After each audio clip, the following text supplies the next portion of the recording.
Hi, good afternoon. I'm Jennifer Lee, Director of Events at the Washington Post. Thank you for joining us today. We're excited to have some of the top minds and leading disruptors in business, technology, and government to examine the most innovative, compelling ideas that are transforming our cities. We'll be talking about new ideas that are reshaping traditional models of urban development, from smart cities of the future to innovations in mobility. We'll also focus on the transformative power of 5G, how it will reshape our digital infrastructure and how cities are run. Finally, we'll look at the regulatory issues that need to be addressed before mass deployment and examine the cybersecurity risks as countries from the US to China vie for 5G dominance. Before we begin, I'd like to thank our presenting sponsor, Hitachi Companies, as well as our supporting sponsor, the University of Virginia.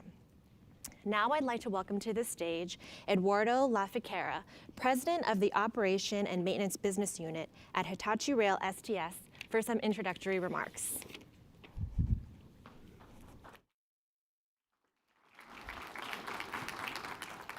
Thank you, Jennifer. Good afternoon, everybody. I'm very pleased to be here today. And on behalf of all of us from Hitachi, and specifically from our colleagues, 21,000 colleagues that are based in the US, and with the warm greetings from Hitachi Rail STS Group CEO Andy Barr, we are thrilled by the conversations that will be taking place in this iconic venue today. We are honored to be the presenting sponsor of the Washington Post Live Transformer Cities event, joining all of you to explore the future of urban development, the future of mobility, and the IoT connected 5G future. But mostly, we believe that the conversation today have a common baseline, how to improve people's lives. Society is changing, and so is the way we think about mobility. Globally, 1.3 million people move to city each week. And by 2040, 65% of the world's population will live in cities, accounting for the 60% of the global GDP in just 600 locations. We are on the verge of smart cities and rapidly moving to the realm of intelligent communities. Every day, the people of Hitachi Rail are hard at work helping customers solve the world's most complex transportation challenges. Throughout our solutions for transit providers, we work with many of the world's most recognized rail operators and cities, who are looking for what? Intercity transportation, which has to be faster, cleaner, and has to optimize capacity, a reduced reliance on cars within the city centers, and smart solutions to manage people flow, safety, security, as well as IoT and AI-enabled solutions that help to improve the passenger experience. Talking about US, our growing US mobility business is part of a globally integrated total rail solution provider with expertise across rolling stock manufacturing, signaling, and turnkey operation, service, and maintenance. We are a full service provider. And by tapping into the wider Hitachi Group technology, we are able to provide our customers with whole life cost benefits from our integrated full lineup offering. Many of our clients are eager to find solutions for long-term operation and maintenance with the scalable technology that offers a predictive point of view to enhance reliability, safety, passenger convenience, and reduce energy consumption. In June, during our most recent Investor Day in Tokyo, we estimated that our rail-specific services and solutions helped some 18 billion people travel last year. 18 billion people travel in 1 year. It's an amazing figure. Beyond our signaling, system integration, software development, and engineering expert here in US, in this country, we have 3 manufacturing facilities. And these 3 manufacturing facilities are owned and operated to exclusively work for the benefit of our domestic customers and our domestic end users, you guys. We are planning further investment to support our growth locally, supporting our customers, and stimulating the economy. By the way, Hitachi Corporate is a reliable and committed partner in US for more than 60 years. And in the past 3 years alone, the group has invested $4 billion. And our continued reinvestment has resulted in 11 major R&D centers that support high-skill jobs in manufacturing technology and represent more than 20,000 employees in the country. Our organization here has smart energy, smart spaces, and smart transportation solutions. Our people are innovators, data scientists, engineers, and software developers. And we believe these guys are extraordinary people, as so are our customers and our end users. At Hitachi Rail, we are backed by the innovation that powers many of the world's most sophisticated rail solutions, from Japan to Italy, the UK, the North Europe, here in US, Miami, Honolulu, Baltimore, Panama, Far East, Middle East, and Australia. And talking about Australia, I think that we need to have a thought on the last big achievement of our company, launching the first autonomous train in the world on a long-distance freight line in Australia for the auto haul for Rio Tinto. And talking of freight, we need to remember that the movement of goods is also essential for thriving economies in the regions. Our work with this nation's resilient Class 1 freight network is vital to the US economy. And since moving freight over the land by rail is the most sustainable means of transportation. I give you just a figure on freight. On average, 1 gallon of fuel moves 1 ton of freight nearly 400 miles. And these companies, with which we are working since a long time, are investing every year $25 billion in freight infrastructure, a benefit to the US economy and the US consumers alike.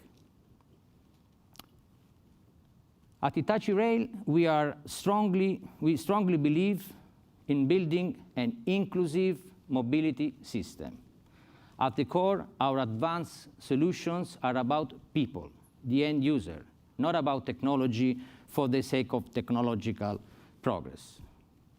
We are Hitachi Rail, and this is what our focus on social innovation is all about. And we are very pleased to be here today to share with you what we do during our daily life.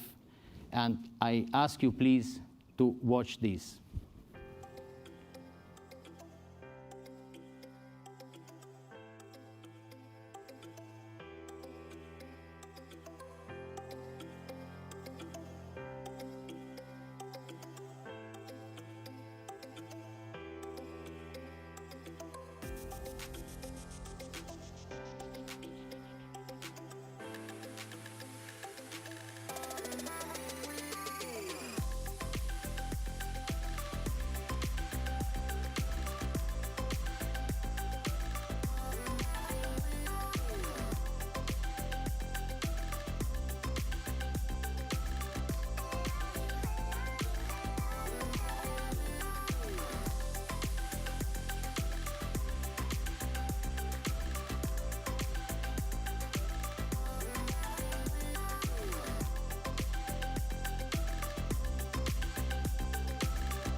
Thank you, Eduardo. Thank you, Hitachi. I'd now like to welcome the Washington Post's Eugene Scott, who will lead our first panel discussion.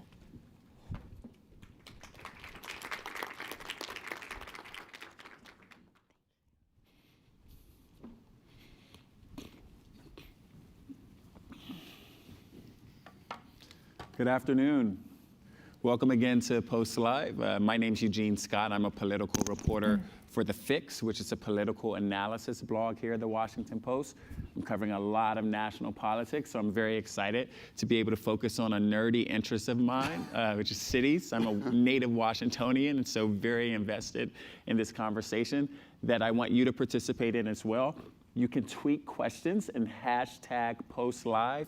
And I'll certainly go to them and try to get these smart minds to answer some of your questions. But let me first introduce them to you so you have an idea of what it is we will be discussing and with who. Andrew Altman is principal of 5 Squares Development. Andy is an internationally recognized urban planner and developer for private and public works, including the 2012 London Olympic Village. He is the chief planner for DC's Anacostia Waterfront Initiative, which framed Washington's iconic neighborhoods, including the Wharf and the Ballpark District. And Kimberly Nelson is executive director for state and local government solutions at Microsoft. She's worked hand in hand with local governments to create smart city visions. So Andy, let's start with you. How do you create a plan for a city 50 years from now? Well, that's a small question. How much time do we? Well, that is the love and passion of being a city planner, is being able to think ahead. I think what's so interesting for the panel today is what's happening in cities, as was mentioned in the comment before. You have 2 massive trends happening, right? Urbanization and technological change that are converging, right? We're going to have more cities built in the next 30 years than in all of human history. At the same time, you have the explosion of data and new technologies, and these are coming together in really what has often been termed the 4th wave of transformation of cities.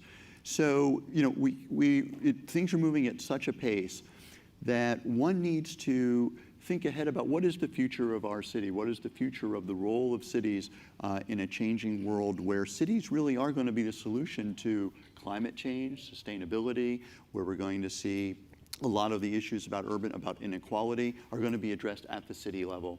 So we have to think ahead about how we plan for the infrastructure for the city to respond to these changes, and to think about how we bring technology in service of what the vision and the future growth of the city is. The technology is not just stand on its own, but technology really is a part now of how we have to plan our cities to accommodate and meet those challenges. So you sound like you're talking about making a city a smart city. What makes a city a smart city? Well, I think the first thing, there's a lot of discussion about what is smart cities that focused a lot on the technology, right? And there's a ton of it, and you'll hear much more from my colleague here today about Microsoft and others who are doing all kinds of things in terms of sensors and intelligent systems and energy systems.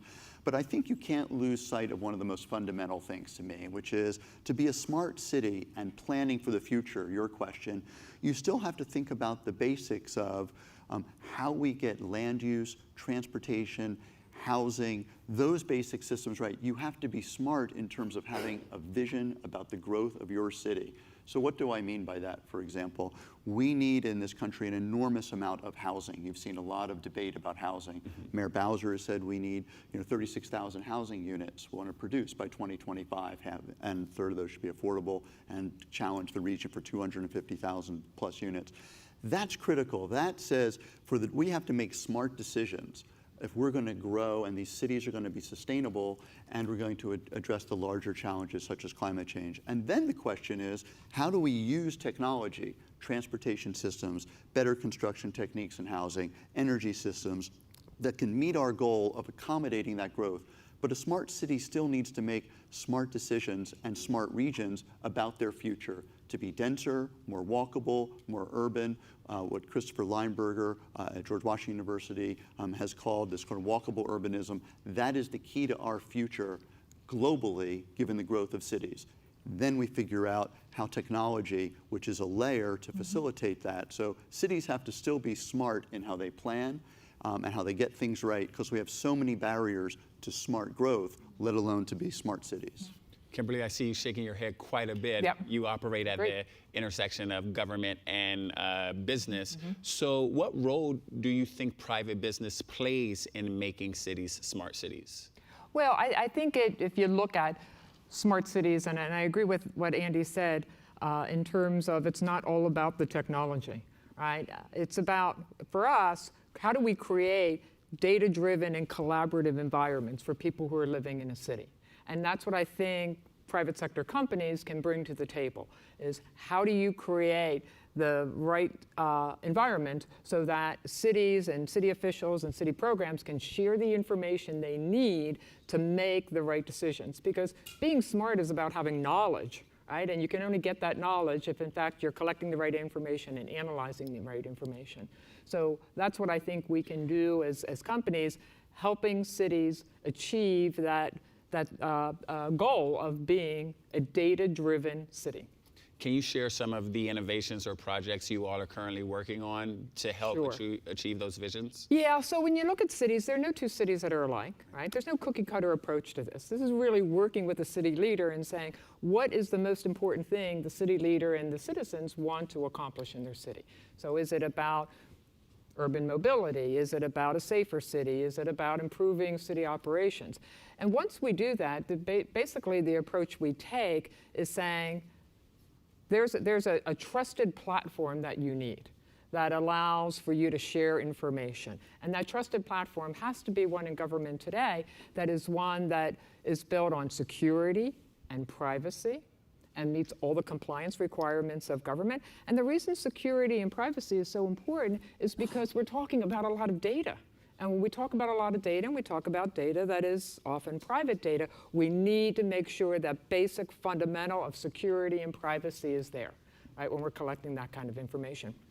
Once we do that, we have a trusted platform that companies, for instance, like Fordham, you'll hear later, they can bring these innovative solutions, whether it's transportation or public safety or social services to address the homeless. With that trusted platform, they can bring subject matter expertise to address these most important problems. And then, more importantly, once those individual problems are solved, the ability is there to collect information. Because it's very rare where any single problem can be solved with information from one source. Sure. Just, I think that's great. I think one of the key questions for smart cities and for technology is how cities are able to use the data and use to make that available and create the platforms so that you can use that for the public good and also use it to address some of the most fundamental challenges of equity and inclusion in a city. So what I mean by that is I'm a senior advisor at the MIT Department of Architecture and Urban Studies. And many of the professors are working on exactly this question, how to take technology to solve some of the most critical urban challenges and urban problems and of the urban poor that they face. So in the South Bronx, for example, there's a significant number of youth with asthma. From the data from the hospital records, they were able to go through big data and through developing an algorithm to actually pinpoint where they found that this concentration of youth were in the South Bronx were coming from just a few blocks. And then to able further drill down and find the buildings, mapping that, so connecting technology with urban planning to visualization, and then have interventions to go into those blocks and say they had sick buildings, and actually go in and intervene with the city, with the housing department.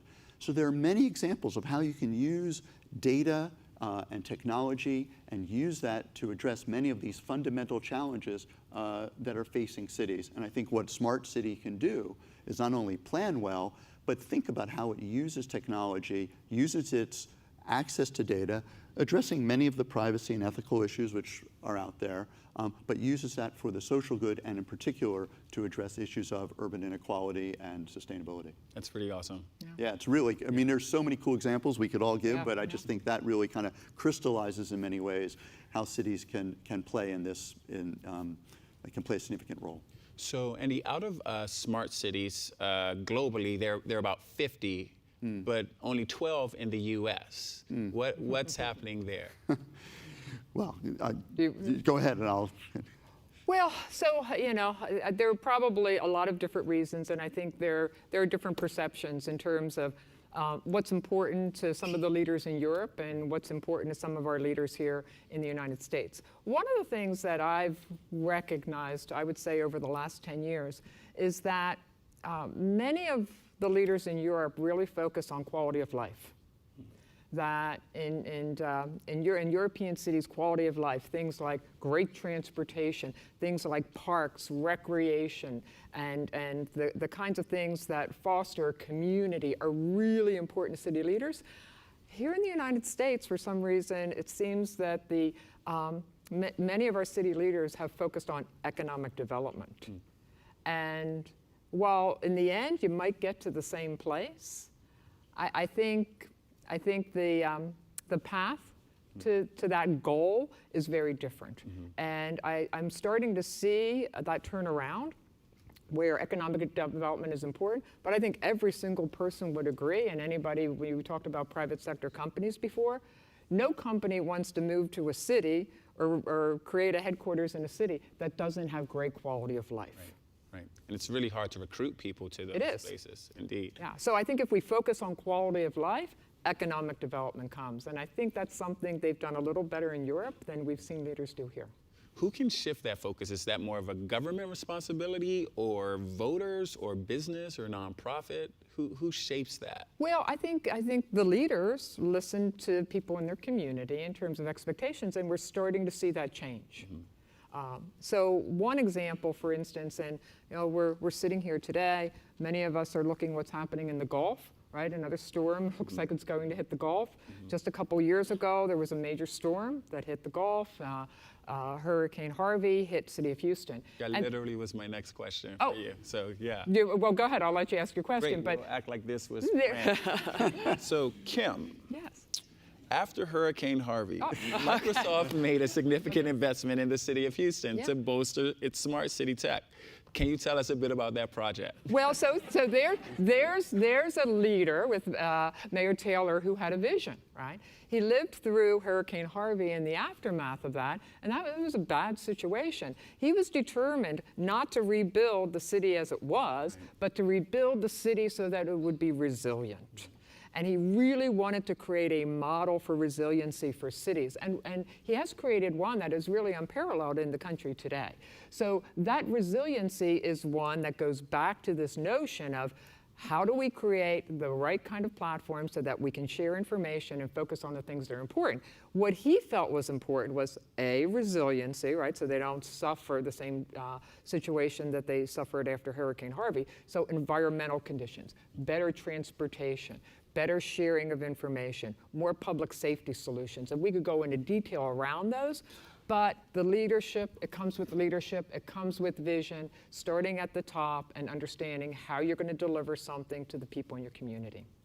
Indeed. And so are there any ideas that you've seen put in place in Houston that maybe could be implemented in like Puerto Rico or some of the other areas suffering? Well, I mean, it's fun, you mentioned Puerto Rico. Puerto Rico is actually a great example of where, after the hurricanes there as well, we were able to move in and work with a partner, again, another partner that utilizes cloud services, and immediately put in place within a matter of weeks a disaster SNAP program. SNAP is, some people, it's the food nutrition program for food stamps. So there were so many people without access to food in Puerto Rico at the time, and there was no way to deliver the nutrition program that was required. But within a matter of weeks, we were able to use cloud services and deliver a really important disaster food program to them.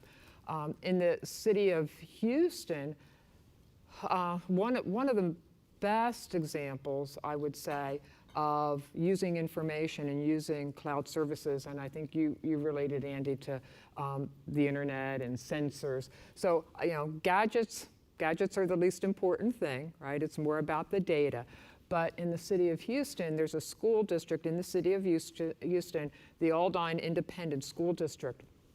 And unfortunately, we live in a world where we don't always feel our children are safe in school. Right. So one of the things we did there with technology is using sensors, put alarms in schools, And so that if something were to happen, if there were to be the kind of event you don't want to have in a school or even a medical condition or whatever, somebody can hit an alarm. The alarm sends messages out to a dashboard. People in the school can get immediate alerts about something happening in their building or something happening locally.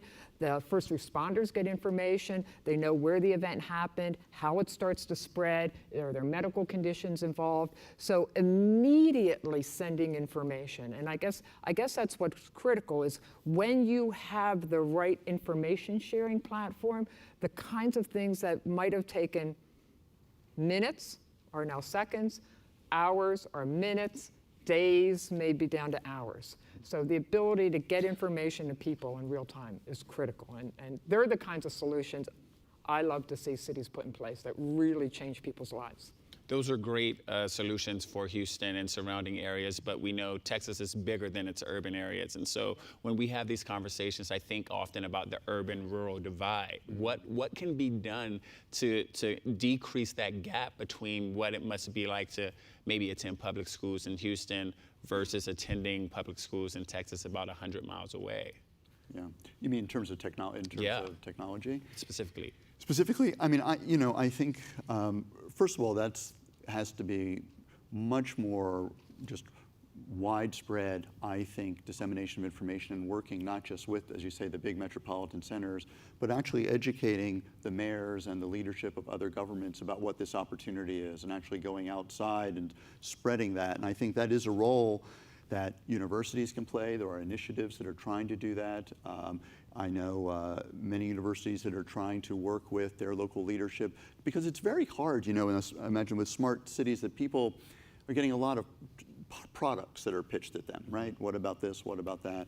But they really have to understand what the possibilities are for technology. So I think we have a huge education responsibility in terms of trying to do lots of outreach to those communities, those smaller communities, smaller cities that aren't necessarily going to be the ones that are going to get the sidewalk lags coming to them and get the publicity in Toronto or New York or Washington or the growth centers. And I think that is something that has to be a very concerted effort. There was a report back in 2016 which was delivered to President Obama at the time about technology and the future of cities. And a lot of it was about the role also that the federal government can play in disseminating that information, in serving to help coordinate and to make available platforms to do that. And that report, I think, has a lot of valid recommendations on how when transportation funding and other sources of federal funding are going out, that those can be used as avenues for many of these smaller communities to upgrade their technology, upgrade their infrastructure, and be more advanced in how they think about the future of their cities and plan with this technological platform. Speaking of upgrading spaces, we know you can't talk about smart cities without talking about urban renewal and gentrification, which are huge issues and topics here in Washington, D.C. And so when it comes to luxury apartments, propping up in places like Anacostia along the waterfront, spaces that historically have not seen that type of investment, how do you change areas while still making them accessible to people who were there previously or people in other parts of the city who still would like to enjoy those communities? Right. Well, that's a great question. Obviously, it's a challenge here in Washington. You're a Washingtonian. I'm a developer now in Washington, D.C. I'm fortunate to have been the planning director under Tony Williams when growth of the city was not a given then. And in fact, Mayor Williams at the time and Alice Rivlin, who just passed away recently, produced a report about the city should grow by 100,000 people. And people thought that was just absolutely a fantastical idea. 100,000 more people. The city was, had been losing population. And it wasn't clear it would be a city that would be one of growth and not either stasis or decline. So, and now you have the challenge of that growth. We're surpassed that number. And I think things that like what your Mayor Bowser has put in place and what truthfully Mayor Williams had created this source for funding, which now there's over $100 million a year for the Affordable Housing Trust Fund that Mayor Bowser has increased that in the City Council. You have to start putting in place this balancing. Gentrification is happening, right? There are obviously downsides to that, but there are huge benefits of that too in terms of the stability of the city. Washington now I mean, you wouldn't have thought that Washington on the competition about Amazon's headquarters would be, well, of course it went to one of the hot cities, right? Washington, remember, was not one of the hot cities, right? When you were growing up, I mean, it was, well, is that a cool city? Now it's, oh, of course, Washington. Growth wasn't a given. So you're always balancing. So the affordable housing funds, the inclusionary zoning, putting in a more equitable transportation so that people can have access to jobs, and as jobs maybe people will be maybe moving around the area. We're working on a project on 14th Street, just very quickly, 5 Squares development called Liz, which is with a nonprofit, Whitman Walker Health, on 14th Street. It's a luxury apartment building, it's mixed use, but it's also going to be the headquarters for Whitman Walker. And as you know, in 1968, 14th Street was the corridor where the riots were, and you see the photos. They did something very smart. They said, how do we leverage gentrification, right, the benefits of that growth, to help support their mission as a nonprofit serving the community. And they've now, with us in a joint venture, a whole new model, which many nonprofits can do, which is to say, the benefits of that growth, of being on that 14th Street corridor, yes, we'll have our office here, and they still have their clinic just down the street, but they're going to use the revenue stream that's going to come from that. And that's going to help support their mission, not only around the 14th Street corridor, but east of the river, where they want us to have more service and expand to Anacostia. So part of it is how you are both addressing many of the issues of gentrification that people are legitimately concerned about, affordability, rents, displacement, at the same time also leveraging gentrification when you can to service many of your critical needs in the way that we in Whitman Walker have figured out to serve those populations, both in downtown, but also east of the river. So trying to always make those connections and having a balanced growth of the city. And to the extent you can use the technology and be both a smart city in how you plan, but also a smart city in how you use the technology to help with achieving that more inclusive city, I think that's where the cities have to head. And lastly, with you, Kim, is there a way that you think technology, tech companies specifically, and governments can come together when addressing issues of gentrification or urban renewal? Oh, I think absolutely. We provide the tools and the technologies that I think can help analyze the data, look at things like public sentiment, right? Really understanding what are people saying in the community, what are they thinking, how do you address their needs. I would reinforce the transportation idea. Yeah. So as you really look at smart cities, I mean, if I were to talk to mayors and say there's one thing that I would address, it's urban mobility. Because Brookings did a report a couple of years ago that showed, and you mentioned this, Andy, one of the single most important factors to somebody finding a job and upward mobility is actually having urban mobility and having mass transit. That's So I think that's how we could work together. an amazing segue, considering that urban mobility is next. It is. It's been so great having you all here, and we could continue this discussion. We would like you to continue this discussion on social media with the hashtag #PostLive. And now we are going to turn the stage over to my colleague, Kat Zarzewski. Excuse me for butchering the Zarkowski. Thank you. Thank you. Well, good afternoon, everyone, and thank you so much for being here with us today. I'm Kat Zakreski, and I'm the author of the Technology 202 newsletter here at the Washington Post, where I write about tech policy. And I'm delighted to welcome my guests today for a look at the mobility challenges and opportunities for cities. And so first with us, we have Stephen Taylor. He's the Mid-Atlantic Director of Lyft, and he's responsible for all lines of business for Lyft in DC, Virginia, and Maryland. Also with us is Ian Rainey, Senior Vice President of the Northeast Maglev, a company formed to create innovative high-speed rail solutions across the Northeast Corridor. And so right now, the district's Mount Vernon Square area is in the running to become the home of a high-speed train that his company is working on. And next to me is Timothy Bean. He's the CEO of Fordham Technologies, a company that's mapping the skies for intruder drones. And as drone deliveries and air taxis become more of a reality in the US, he's going to tell us a little bit about what we can expect in that future. And so, Tim, since you're sitting next to me, why don't we start with you? And maybe can you just tell us a little bit about Fordham Technologies and what exactly the company's mission is? Yeah, Fordham was founded, we started 9 years ago. We incorporated 3 years ago. And the premise is that for you young people in the room, One of the largest markets of your lifetime is going to be what's called urban air mobility, some estimated at over $3 trillion. And so think of the Jetsons. Think of air taxis. There's some 20 companies that are building these air taxis now. Amazon's going to let you fly in some of them this summer at over 20 cities. So it's happening. It's happening now. And Fordham, in this world where the airspace gets more crowded with drones and air taxis, how do you stay safe and how do you stay secure? Well, that's why we've been founded and funded. Boeing is a major investor in our company, along with a lot of other Silicon Valley companies. And so we're building this infrastructure now to map the skies.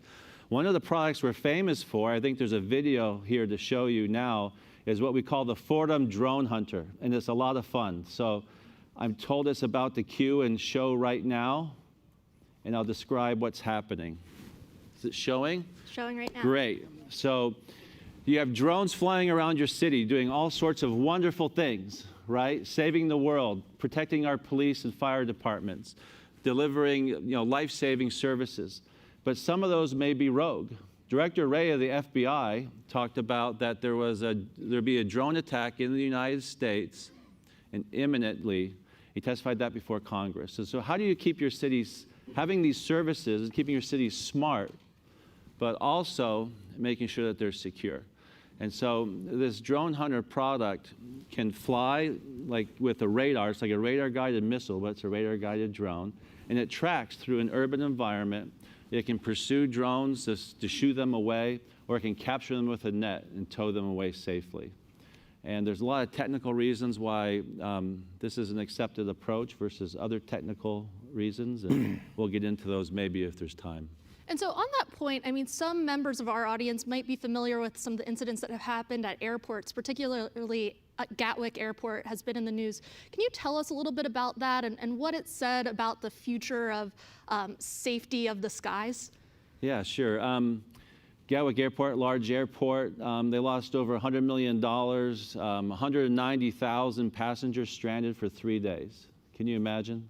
The airport concession people made a lot of money, but that's about all the good that came out of it. And it's a real problem because it's not so much the drone getting in the engine, because planes can fly on one engine, but it's going through the windshield of the airplane and affecting the pilot and the plane. It's a real threat. And so they shut down the airport. And one of the challenges they had is, historically, 3 or 4 years ago, you'd put up an RF antenna to listen to the drone for the RF. And if the drone flew over and the antenna detected that there was a drone, you would press a button to jam it. Well, that's not sufficient anymore. What's happening is drones are flying on waypoints. So with an iPad, you just say, drone, fly from point A to B to C.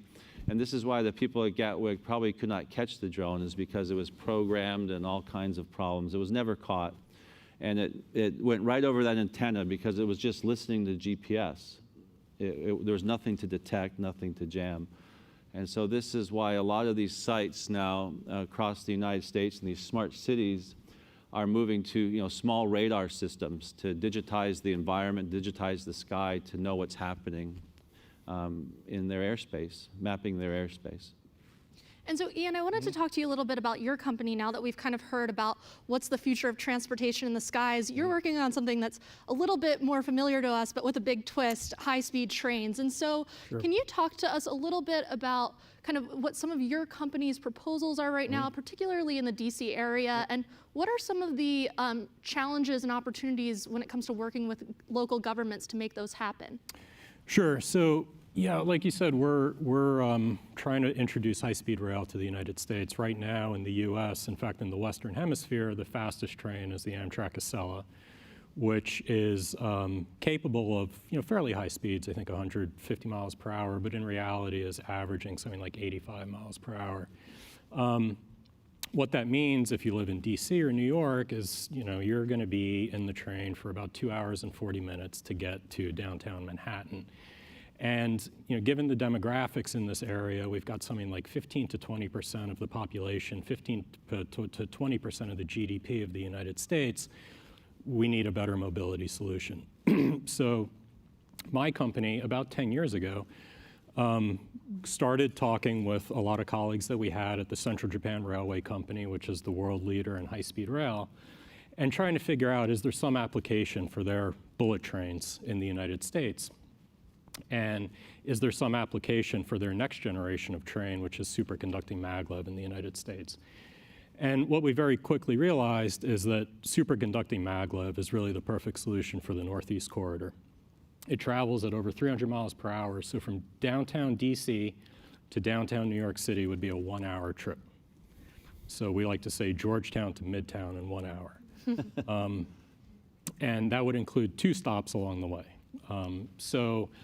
Right now, we're pretty far along, actually, in this process. We're working through our environmental impact statement, to your point about working with the regulators. And it's moving along. It's a challenging thing to do an EIS, it's called Environmental Impact Statement, on such a large project. We're looking right now just at DC to Baltimore, so that's the first segment that we're going to build. But even that, it's a very substantial undertaking in terms of construction and expenditure. But we're working through that. We're expecting that our EIS is going to be published for the public sometime later this year, we hope. And then after that, we're going to transition into doing the actual final engineering and beginning construction, hopefully in about 2 years. And so I think a lot of people in this room are familiar with what it feels like to be sitting in traffic between here and Baltimore. So, I mean, with your proposal, how quickly would you be able to travel to Baltimore from DC? So the concept right now is that there would be, the line would go from DC to BWI to Baltimore, stopping at BWI each time, and it would be about 15 minutes to get to BWI. Wow. So it's about, right now, depending on whether you take MARC or whether you take Amtrak, it's going to be in the neighborhood of about 40, 45 minutes. So this is a substantial time savings, even just getting to Baltimore. Certainly would make booking flights out of there a lot easier for many of us. Oh, sure. Yeah, you could get to BWI Airport in under 10 minutes. Wow. Yep. And so along these lines, I mean, I think a lot of us are familiar with using Lyft to hail a car or grab a taxi to where we're going, but it seems like the company is constantly moving into new areas of transportation. I mean, I know many of us walking around the streets today are probably seeing Lyft scooters on the roads, and I know you're doing a lot of work with bikes as well. So with that in mind, what are the next areas of transportation that Lyft is investing in as you're thinking about the future of cities?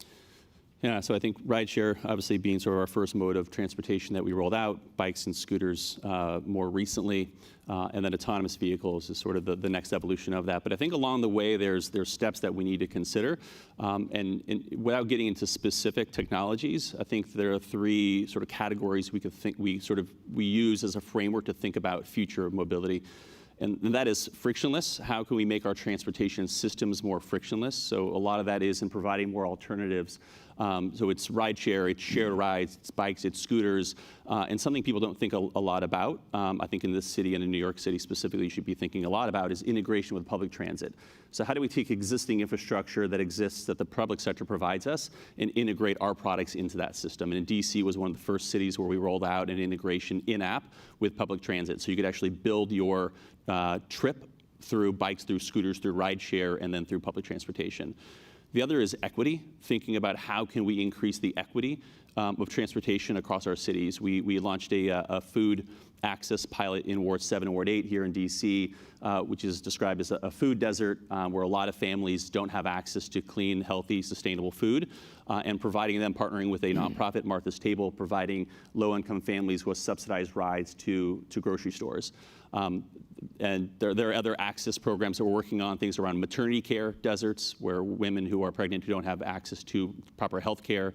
And then the fourth is safety. This is my #1 priority when I think about the operations of Lyft, whether it be rideshare, shared rides, bikes, or scooters, is how do we ensure that all modes of transportation, regardless of what they look like in the future, increase in safety, and we're seeing fewer deaths, fewer incidences on the road.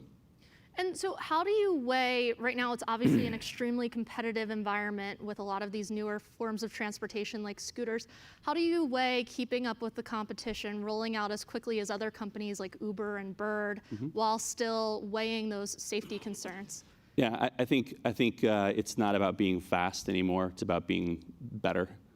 It's about working with, finding a product that the public wants to consume, that works, and that works with regulators. So I think that working collaboratively with regulators is a really important part of what transportation in the future will look like, whether it's autonomous, whether it's rideshare, integration with public transportation. I think speed was of the essence a few years ago when this industry first started off. And yes, it's always good to have your product on the street first. But I think what we're focused on is making sure we're doing it right and we're doing it in collaboration with our public partners. So in the transportation category, particularly, as you mentioned a couple of years ago, the emphasis was on getting it out there fast. And so there was kind of this ask for forgiveness later kind of mentality among a lot of these companies. I mean, how has that impacted you as you think about rolling out new technologies and are looking at things like autonomous? Do regulators at the city level trust you? Yeah, I believe they do. But I think that trust is earned. And it's about doing things the right way the first time, and not asking for forgiveness afterwards. And then you're rolling out a new product and say, okay, now can we do this the right way? So I think when you're working collaboratively with regulators to start with, it makes it easier to have conversations down the road about how to roll things out properly. But how do you weigh that against some of the public opposition that we've seen, especially with things like scooters where, I was living in San Francisco when those were rolled out, and suddenly in my North Beach neighborhood, people were just tripping over them on the sidewalks, and there was a lot of outrage with how the companies approach this. So how do you weigh that against some of these more public incidents where there's been a lot more opposition? Yeah, so I think when rideshare rolled out, there was a lot of, the public wanted it. They found it, they used it, and they wanted it, and sort of regulators had to sort of bend to that will in a lot of places. I think now with scooters and bikes, or scooters specifically, it's a little different, where to your point, there is sort of the public has a different opinion, and I think the onus is on private companies to find out exactly what customers really want. Are these products safe? Are they reliable?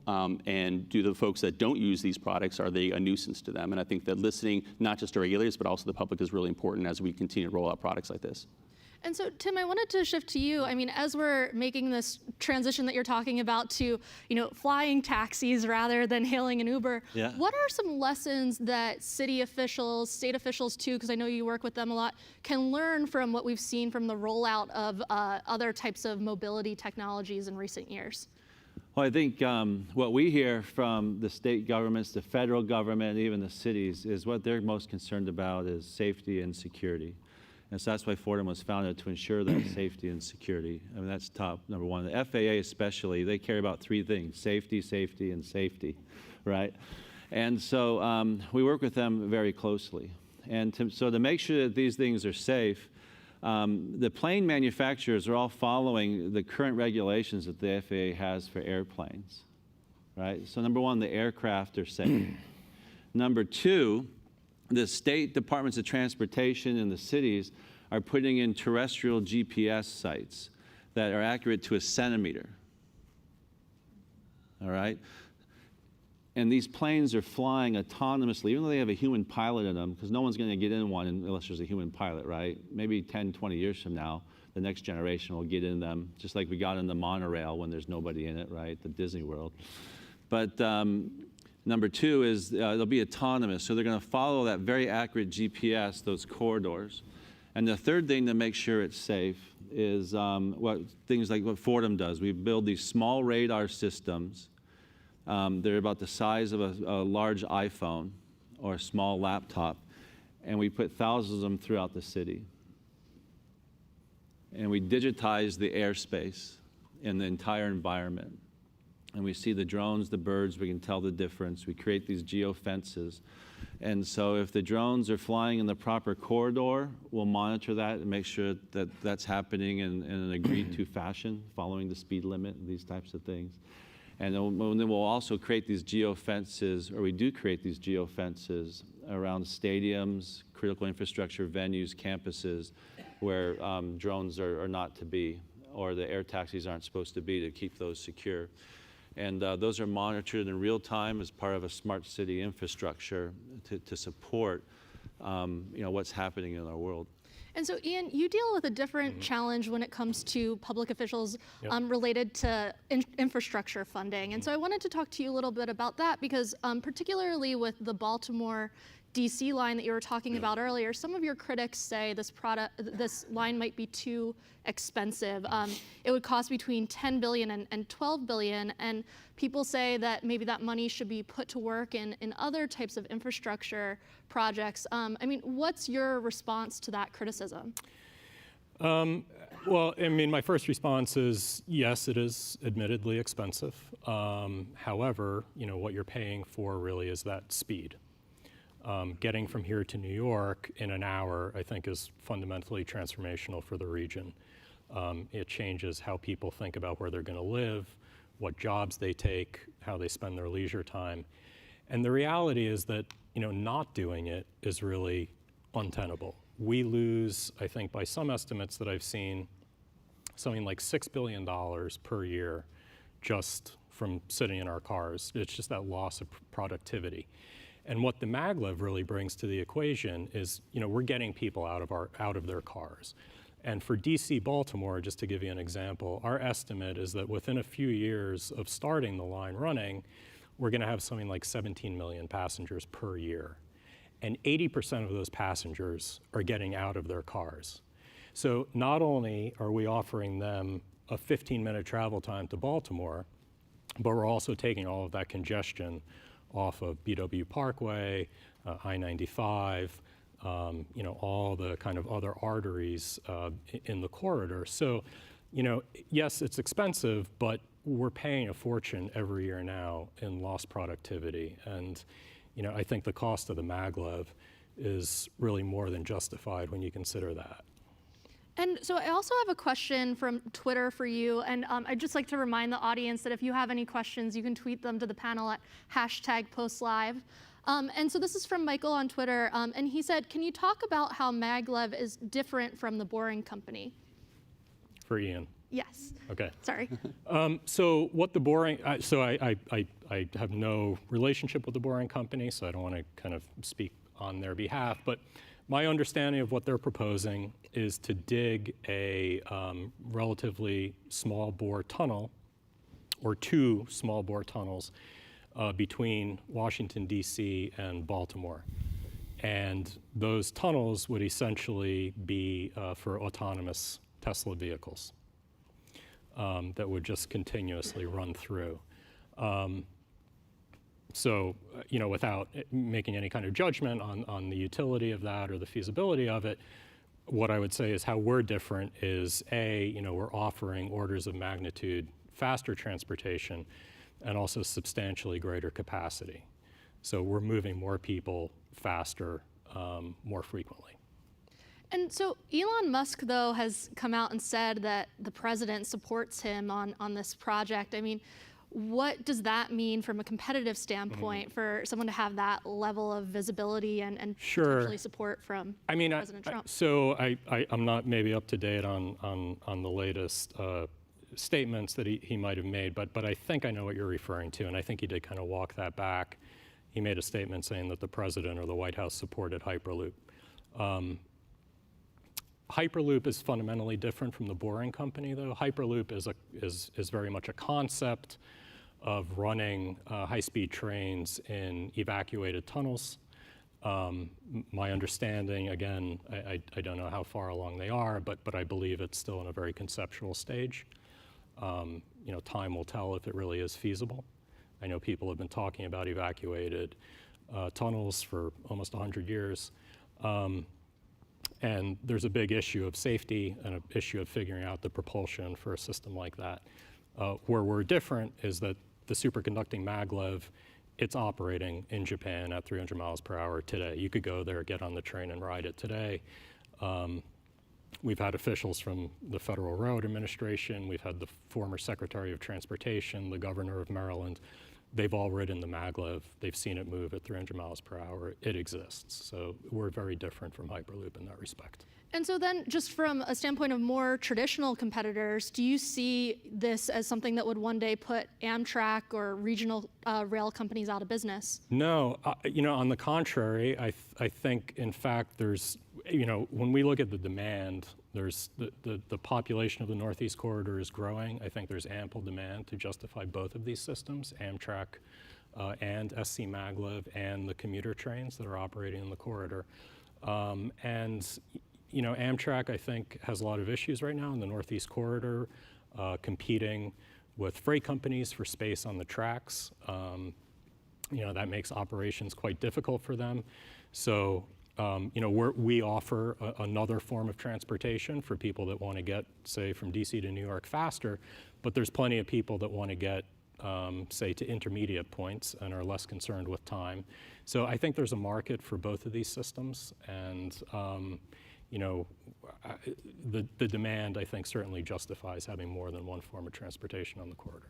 Got it. And we've only got a few minutes left, so I was thinking I might jump into some rapid fire questions. So maybe, Tim, first, you mentioned flying taxis earlier. How many years until I can hail a flying taxi? This summer, Amazon Lyft, 20 cities, has flying taxis, $129. You can get on one, strap on, type in an address, go high, it'll fly you there and back. It's more like an amusement ride to get society used to it, but there's 20 some companies that have announced, I think, product from a lot of the major companies, ships in a few years. There's a lot of people building skyports on top of buildings to be able to fly. These are very, low cost, highly efficient, very quiet air taxis. So the infrastructure in these cities and the state DOTs are building that infrastructure now to make it safe and secure. Ian, how many years until I can get from DC to New York in an hour? Our hope is, DC to New York, well, I can't make that prediction, but taking things one bite at a time, DC to Baltimore, we're hoping by around sometime between 2027, 2030, you'll be able to buy your ticket.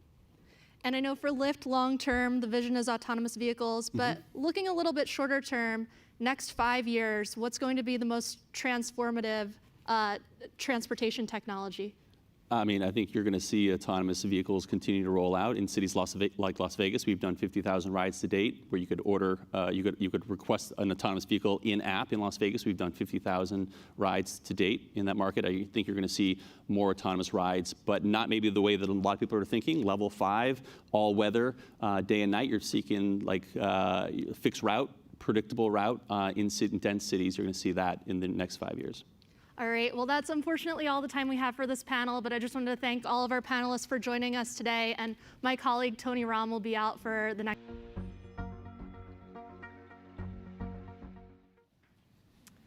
Hey everybody, thanks so much for coming. I'm Tony Rahm, the Senior Tech Policy Reporter here at the Post, with a wonderful lineup as we're going to talk about 5G and the future of cities here. Before I get going, just want to remind everybody that if you have questions for us, just tweet us at #PostLive and I'll get them on this wonderful little iPad up here. Immediately to my left is Democratic FCC Commissioner Jeffrey Starks. Commissioner, thanks so much for being here. And John Godfrey, who's the Senior Vice President for Public Policy at Samsung. Thank you for being here too. So let's just jump right in it, Commissioner. 5G is one of those things where I feel like I see it on these ads, and a lot of consumers maybe don't exactly know what it is. They have these visions of self-driving cars and ultra-fast broadband that might make movies download faster than not, or faster than they currently do. Is this actually a thing that consumers can take advantage of, or is this just a lot of good advertising? Well, it's a great question, and certainly a great place to start. I think it is an exciting time. I think 5G is going to change the way our world moves and acts.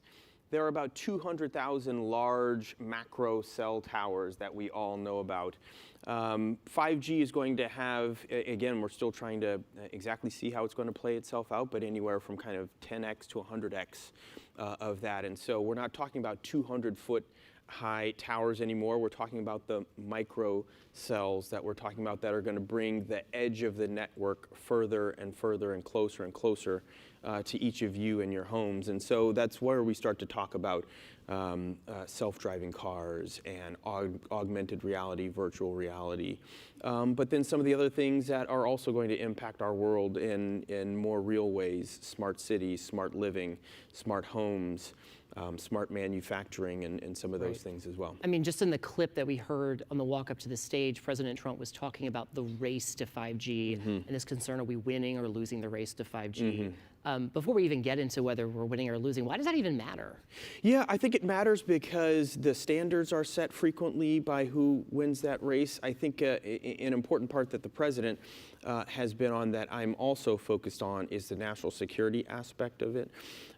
There is the executive order that the president issued in May that basically says that Chinese telecom equipment should not be allowed going forward into our network. The National Defense Authorization Act, the NDAA, also focuses on the supply chain aspect of our telecom network. Something that I've focused on at the FCC is making sure that we're not only thinking about Chinese telecom and Huawei and ZTE and some of those that we have national security issues with going forward prospectively, but making sure that we think about how we deal with Huawei that's already in our network right now. Sure, John, I want to bring you in a second, but the FCC had an open meeting today. There was an item on the docket that essentially involved putting more spectrum out there for 5G. Talk a little bit about that, Commissioner, and sort of what track you think we're on. Like 5 years from now, if we're sitting here talking about 5G, where do you think we'll be, all things considered, with the work you're doing? All things considered, I think there are folks that are starting to roll out 5G now. I think we certainly are auctioning more and more spectrum. I think it's going to be important from a policy perspective that we have low band, mid band, and high band spectrum. The high band spectrum is what can carry great amount of capacity and data, but you need to have a lot more of these micro cells that are going to be closer to the edge of the network. Whereas when you talk about the propagation of low band, that can travel much further, and it can get through some of the trees and walls and all that kind of stuff. And so it's going to take a good mix of all three types of spectrum for us to get the 5G that folks are really expecting to. But like 5 years from now, walking down the street in Washington, D.C., is my phone going to be like 10 times better than it is right now? Or I think in 5 years you will have a much different experience with your phone. John, let me bring you into the conversation. You guys have a vision for 5G as well, because you make all the stuff that works for 5G. So talk a little bit about what you want to see in 5 years. That's right. Well, definitely in 5 years, people will have 5G in their phones, and it'll transform the phone experience. But today, you can buy the Galaxy S10 5G. I've got one in my pocket with all of the major U.S. carriers. And they are starting to roll out the networks city by city around the country. And so it is faster speeds. But the vision isn't only about smartphones. So 4G put the internet in everybody's pocket and transformed a lot of things about our lives in doing so. 5G will put the wireless equivalent of fiber speeds into your pocket. But it doesn't stop just with your smartphone. It will be your wearables, your connected car, every traffic light down the street. It will be public safety in public spaces. It'll be every ambulance and hospital room, every seat in a sports stadium, connected agriculture, every cow in a dairy herd. 5G will enable far more endpoints in a square mile for the network to manage. That means far more sensors everywhere, much higher data rates, including video in both directions for immersive reality type experiences. And it'll mean lower latency so that the network operates faster in real time, even to the point of preventing a traffic accident. Right, so these are all great things that 5G could unleash, right? But we know it's not always as simple as that. And I want to read something you said, Commissioner, not too long ago. You said, quote, "I am worried about a world where those with much will get even more and everyone else gets left behind." What did you mean by that in the context of 5G? Yeah, in the context of 5G, I'd say there are a couple things. The first is we are talking about the next generation of wireless connectivity from 4G to 5G and all the benefits that that's going to bring. But there are a lot of communities that still have no Gs. Here at the FCC, we talk about the 24 million, depends on how you're counting, some people count higher, million Americans who are still without broadband. And so I do have concerns and worry about a world where those with much are getting even more and then other folks get left behind. This has, it reverberates through healthcare, through jobs, through education. And it cannot be understated that we need to make sure that folks are brought forward. With regard to 5G as well, it is clear that in some of our urban centers even, I'm not even talking about just rural folks who don't have broadband, and even in our urban centers, there are folks who do not have, the business case has not been fulfilled there, and so we have urban core folks who also don't have the internet that they need, and some folks call it digital redlining.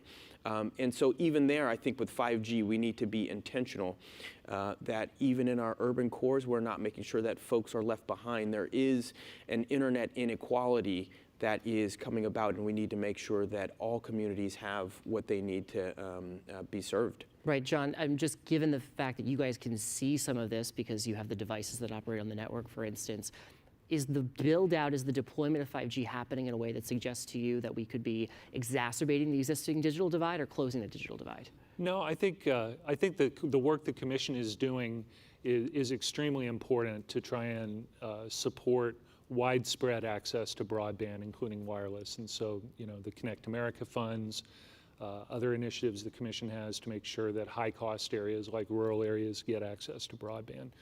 But 5G is going to be deployed extremely widely by carriers. And one thing that's important to remember is, as the Commissioner said, it's low, medium, and high spectrum. The low band spectrum propagates the farthest. So I think some of the carriers have plans to very widely deploy 5G in that low band spectrum. It may not have quite the high data rate capability because it's the low band spectrum, but it will have the other benefits I talked about, device density and low latency. So a lot of the same services will work, even in that wide area propagation. Samsung is a supplier of the base stations as well, not just the handsets, but with most of the U.S. carriers, we're deploying those small cells. And as Commissioner Stark said, they're much smaller than the cell towers that have been deployed in the past, go on a light pole, go on the corner of a building. So that helps to some extent. Maybe they don't cover as large an area, but they're not as expensive to install either, and they don't take up as much space. Right. It's one thing to talk about the digital divide with respect to build out. Cost is the other element here. And I can't help but think that there have been a couple instances, I think Verizon is one of them, where in announcing some of their early 5G offerings, they're saying there's going to be an added cost put there. I think Verizon, it might be $10. You guys can correct me if I'm wrong here. Is this a concern of yours that we could end up with with an even more stratified system with respect to, who has and who hasn't with wireless service? So it is a very real concern, and affordability is something that I have been focused on. It rolls into there are obviously some communities where access to high-speed internet is just not available, where access, Mobility Fund 2 is something where we're trying to get more 4G everywhere, something at the FCC. We have a $4.5 billion program that is going to ultimately be rolled out to pay for 4G to be brought to a lot of rural areas. But the affordability is something that I think cannot also be understated. It's about $2,700 we have found that the average American family spends on their cable, on their cell phones, on their internet. And for a lot of families, those are precious dollars, and adding more charges is something that does give me some concern. Do you think that'll go up in a 5G world? Some folks have already said that they're going to tack on additional charges in a 5G world, and so that's something that we're going to have to think through. Obviously the business case has to be there for 5G. Folks are spending significant amount of money to make sure that they roll this program out. They're trying to recover some of those costs, but it does give me pause that you have communities that are going to be left out on this affordability issue. Sure. Just sort of turning attention slightly, just because it relates to 5G and to the affordability question, the big case that Sprint and T-Mobile have made as they've made the argument for this merger has been that they can boost 5G availability and that they can do so in a way that would undercut their competitors with respect to price. So all that aside, being said, Commissioner, what are your thoughts on that merger and the promises that they've made on 5G? Yes, and so for folks that are clued in on this, there's a $29 billion merger proposed between Sprint and T-Mobile that is pending before the Department of Justice, and it's before us here at the FCC. I'm not able to comment I had to on try. the merger. You had to try, and I understand. It is a valiant effort, Tony. You know, as a former Department of Justice official, now an FCC commissioner, I just don't think it's prudent to talk about mergers. There are a lot of different issues there. First of all, the merger, a lot of people may have the misconception that the merger has already been approved by the FCC, and part of that has been that some of my colleagues, the Republicans in particular, have already indicated some of their approval for the deal that is pending before us. There is no recommendation actually to the FCC commissioners. There's no paperwork, there's no economic studies, there's no engineering analysis. And so the merger also, as folks that follow this sector, I'm sure are aware of, the Department of Justice is still allegedly in their negotiations on how they're going to fall out or how they're going to end up on the Sprint T-Mobile transaction. So there are a lot of moving pieces, and it's nothing that I can comment on, but I do believe significantly in a muscular merger standard under our authority, Section 310D, and I plan to hold the parties to that. Yeah, maybe without talking about that merger specifically, I guess the bigger, higher level question here is, do you trust in the ability of the FCC to keep watch over the commitments that those two companies or other companies make with 5G? Because they could easily just not, fulfill the build-out requirements. We've heard allegations of this in past mergers. Do you have thoughts on that? Yes, this is take two here, Tony. And that's exactly right. The enforcement of merger conditions is something that a lot of folks have had deep problems with at the FCC. And there are 30 pages of commitments that the merger parties have put before us here. And so it's something that I'm going to look through and study very carefully and see what is best for our public interest standard there. John, does the consolidation within this industry have an effect on the deployment of 5G from your perspective? One thing that's really interesting about 5G actually is its potential to compete with wireline broadband. And the way it rolled out in the United States initially, even before as a mobile service, was last fall when Verizon launched their 5G home service, right, which is a fixed residential really replacement for wired broadband. So in that respect, at least 5G can offer increased and new competition. But the key is going to be spectrum availability in the United States, maybe even some new entrants moving in and offering 5G service in a competitive basis. Right. Commissioner, are you concerned with the work that the FCC has done in this space, broadly speaking? I know that there's been efforts by your peers at the agency to make it easier for companies to situate their small cells, the small boxes that transmit those signals. They've done so in a way that's perhaps made it easier to clear environmental review or to deal with historical sites. Do you think that the FCC has, kind of grown 5G at the expense, perhaps, of some of these cities? Yeah, there are a couple. That is one of the real concerns that I have had with the way 5G has rolled out, is the way that some of the localities that are the folks that are really going to have to see how it impacts their communities, how the FCC, through the preemption, really kind of steamrolled some of those localities, and that is pending before the Ninth Circuit right now, whether our preemption is going to hold up. The other couple concerns that I'll share really quickly is as we're talking about a world with 5G and more devices coming on further and further online, I think I would be remiss not to raise privacy concerns. We are talking about an explosion of devices that is going to come on to the Internet of Things. And it is a piece that the FCC has a bit of a lane of. Other folks, the FTC obviously has a lane, and I think Congress is starting to think through the broader lanes that have to play out here. But the amount of data that is going to be coursing through all of these devices is something that we're going to need to be very intentional about how data is handled, how it's managed, how it's secured.